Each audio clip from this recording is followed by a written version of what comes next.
अस्सलाम वालेकुम वरहमतुल्लाहि वबरकातुहू। आज मैं आपको औलाद नरीना के लिए एक छोटा सा टोटका बता रही हूँ। तो अक्सर घरों में बेटियाँ होती हैं, देना तो अल्लाह ताला की ज़ात ने होता है, लेकिन फिर भी कुछ थोड़ी सी अल्लाह ने ये भी कहा है कि हम अपने तौर पे कुछ इस्तेमाल करें, तो इंशाअल्लाह अल्लाह ताला ज़रूर उसमें करम करता है।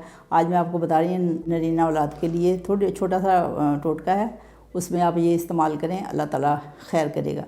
उसमें यह है कि समंदर सोख 1.5 चटान, कायफल 1 पाव, ये बाज़ार से आसानी से मिल जाती हैं।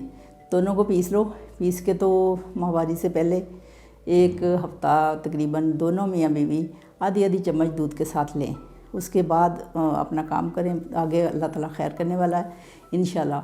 और उसके बाद हमारी अजमल दवाखाने के खमीरा मरवारीद और माजून हमल अंबरी और माजून हफ्जुल जनीन तीनों मिक्स कर लें, करके आधी चम्मच जो है वो सिर्फ़ औरत इस्तेमाल करे, अल्लाह खैर करेगा इंशाल्लाह। एक छोटा सा नुस्खा और है, माजू ले लें बगैर सुराख के, उसको आपने वो बना के 3 पुड़िया बना लेनी है एक माजू की, बिल्कुल बारीक पीस लो। पीस के 3 पुड़िया बना के तीसरे माह के स्टार्ट से 1 पुड़िया रोज़ाना रात को गर्म दूध के साथ ले लो। ये हमल के तीसरे महीने में लेना है। और उसमें उसके बाद केला जो है वो रोज़ 1 केला सुबह, 1 केला शाम, या वलियो 100 दफ़ा पढ़ के और अल्लाह से दुआ करें, इंशाअल्लाह अल्लाह ताला ज़रूर औलाद नरीना से नवाजता है।